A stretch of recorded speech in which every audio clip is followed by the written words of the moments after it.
যদি বিএনপির লোকরা প্রস্রাব করে একমাত্র, তাহলে প্রস্রাবের তোরে ভেসে বঙ্গোপসাগরে গিয়ে পড়ব।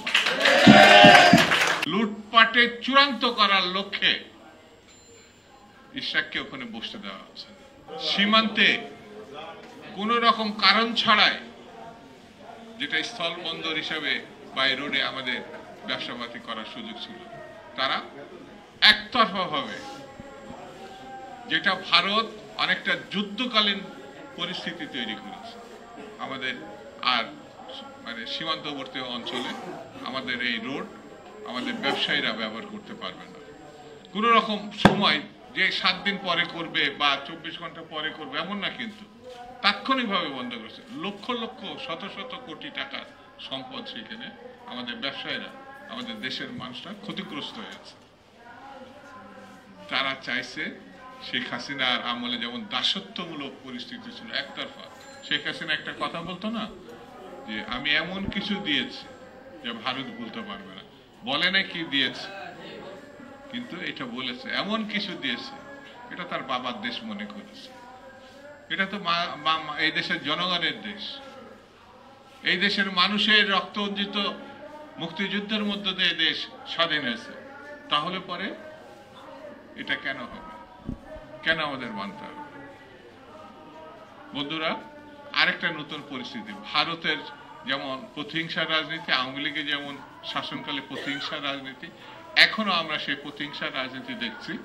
জনগণের ভোটে নির্বাচিত হওয়ার পরেও যাকে ঢাকার মেয়রের দায়িত্ব দেওয়া হয়নি, সেই ছেলেটি ইন্ডিয়ার ইসরা।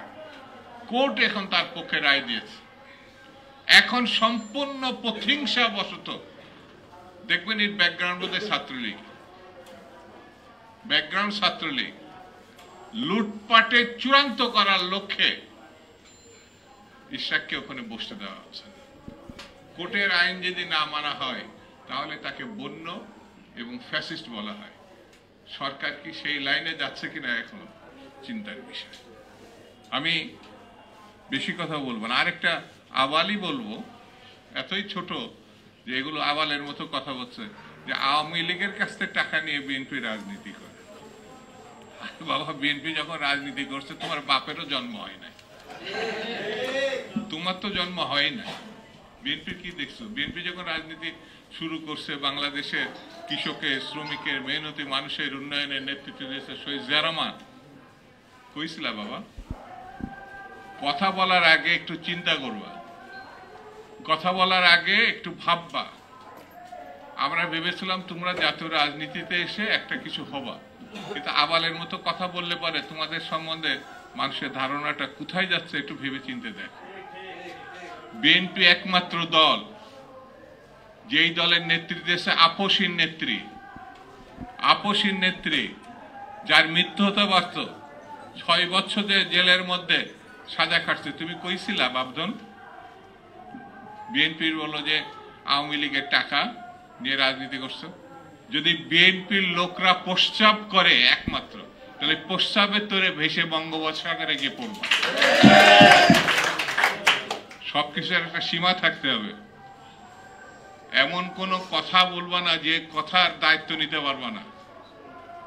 বিএনপি সম্বন্ধে যে অভিযোগ করছো, সেই অভিযোগের জবাব যদি বিএনপি শুধু থুতু ফেলে, সেই থুতুর মধ্যে তোমার খুঁজে পাওয়া যাবে না। সেই জন্য আমি বলবো, হিসাব করে কথা বলা, হিসাব করে চলা, আর গণতান্ত্রিক রীতিনীতি মানা। এটি যদি ব্যর্থ হও তাহলে ফ্যাসিস্টদের তুমি একজন হিসাবে নিজেকে চিহ্নিত করো। এই ধরনের প্রতিহিংসামূলক দৃষ্টিভঙ্গি নিয়ে রাজনীতি করা ঠিক হবে না। সেই জন্য বন্ধুরা, আমি বেশি সময় আপনাদের নেব না, শুধু এতটুকু বলি, দেশ যেদিকে যাচ্ছে সেখানে সন্দেহ বিশ্বাস বাড়ছে।